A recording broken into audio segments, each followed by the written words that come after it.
un cordial saludo. Mi nombre es Gustavo Saavedra. Soy estudiante de soporte de telecomunicaciones y en esta oportunidad voy a hablar un poco sobre los derechos humanos y sobre su historia. Pues ya que a través del tiempo existieron diversos momentos que hallaron al pleno desarrollo de estos tratados y estos derechos. Cabe resaltar que esta declaración muchos países la tomaron como constitución en su política y garantizan una vida digna y humana a todos los habitantes. Empecemos con la historia. Primero que todo, en la antigüedad, aproximadamente en el año 539, conocemos sobre el cilindro de Ciro. Ciro el Grande fue, tras conquistar la ciudad de Babilonia, liberó a todos los esclavos y les permitió volver a la casa. Aún más declaró que la gente tenía derecho a escoger su propia religión. Básicamente, este fue el primer hombre que intentó desarrollar una vida digna para las demás personas, teniendo en cuenta los derechos humanos y un trato digno para los demás. Esta idea se difundió muy rápidamente hasta la India, Grecia y finalmente hasta Roma.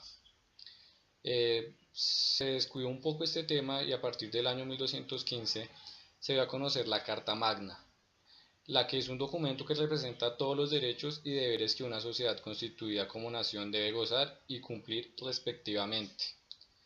En los tiempos del monarca Juan Sin Tierra se aprobó este documento histórico, ya que cuando el monarca llegó al poder se enemistó con la nobleza por cuestiones territoriales y paralelamente provocó el descontento popular debido a los elevados impuestos que aprobó. Esta situación hizo que los nobles impulsaran un nuevo marco jurídico para solucionar el malestar general. En el 1628 nació la Petición de los Derechos, que estableció los derechos de la gente. Eso es un importante documento constitucional inglés que estableció garantías concretas para los súbditos que no pueden ser vulneradas por nadie, ni siquiera por el rey. Este documento fue concedido el 7 de junio de 1628 y la petición contiene restricciones sobre impuestos no establecidos por el Parlamento. Más o menos en esta época existió una guerra que se llamó la famosa Guerra de los 30 años, la cual fue heredada al rey Carlos por su padre Jaime I. En esta guerra se dieron muchos tratos inhumanos, como también cobros y encarcelamientos injustos, que impulsó al rey Carlos a desarrollar este documento en el año 1628.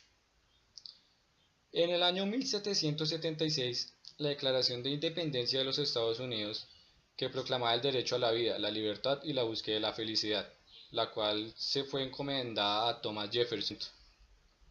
El Congreso lo editó el 2 de julio de 1776, pero sin embargo se celebra 2 días después, la famosa independencia de Estados Unidos, que es el 4 de julio.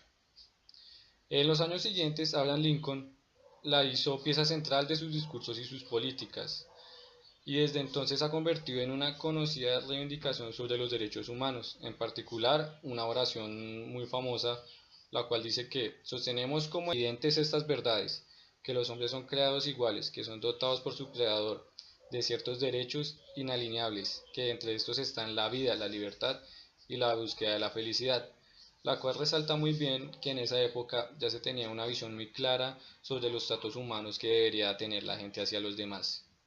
Y pues a raíz de esto también impulsó a una revolución en Francia, la cual también llevó a la revolución industrial. Y en el 1789, la Declaración de los Derechos del Hombre y el Ciudadano. Como decía antes, este fue un documento francés, el cual fue aprobado por la Asamblea Nacional Constituyente Francesa el 26 de agosto de 1789.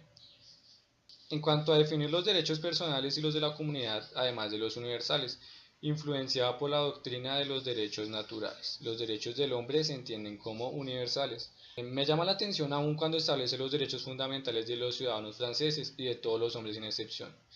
No se refiere a la condición de las mujeres. Entonces quiere decir que los franceses, aparte de generalizar el hombre, también incluyeron a la mujer en estos derechos, lo cual dice que ya abarca todos los seres humanos. Y por último, la Declaración Universal de los Derechos Humanos, la cual se creó en 1948. Después de la Segunda Guerra Mundial, pues ya que se vieron sujetos muchos seres humanos al sufrimiento y a tratos inhumanos, lo cual se adoptó el 10 de diciembre de 1948 en París. y ninguno de los 56 miembros de las Naciones Unidas o de la ONU votó en contra del texto, aunque Sudáfrica, Arabia Saudita y la Unión Soviética se abstuvieron. Esta declaración está compuesta por 30 artículos que hablan tanto de los derechos civiles y políticos, como los económicos, sociales y culturales que pertenecen a todas las personas sin discriminación alguna. Los derechos económicos, sociales y culturales están establecidos en los artículos 22 al 27 y son derechos que pertenecen a todo individuo como miembros de la sociedad. El artículo 22 caracteriza a estos derechos como indispensables para la dignidad humana y libre desarrollo de la personalidad. Vamos a hablar un poco sobre algunos de estos derechos, los cuales pueden ser civiles o políticos, como el derecho a la vida, derecho a la integridad personal, a la igualdad, derecho a la libertad de expresión, derecho al honor, a la vida privada. También tenemos derecho a un asilo, a una nacionalidad, a migraciones y a extranjería. En caso de los derechos económicos, sociales y culturales, tenemos derecho a seguridad social, salud, educación y nivel de vida adecuado. Para terminar y como conclusión, voy a hablar sobre las ventajas y sobre los beneficios que traen los derechos humanos para nuestra sociedad. Lo primero es que protegen a todas las personas, sin importar si eres hombre o si eres mujer o si eres niño. Estos derechos van a abarcar tu integridad física, cultural y social.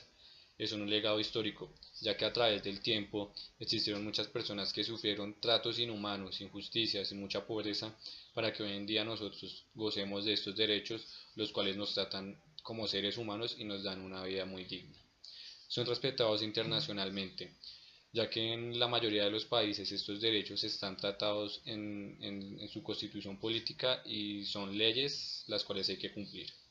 Brindan garantías ante la justicia a todas las personas, sin importar si eres pobre, si eres rico, no importa tu color de piel, todos van a tener derecho a garantizarse un trato justo ante algún problema ante la ley.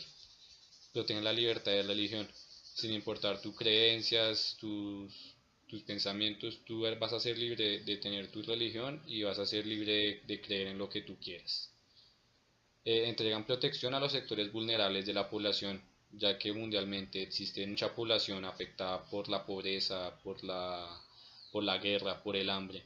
Entonces estos derechos tratan de hacer un poco más digna la vida de estas personas. Estos derechos son muy importantes en la vida cotidiana, ya que nos garantizan una vida muy justa y más digna para la sociedad. Muchas gracias.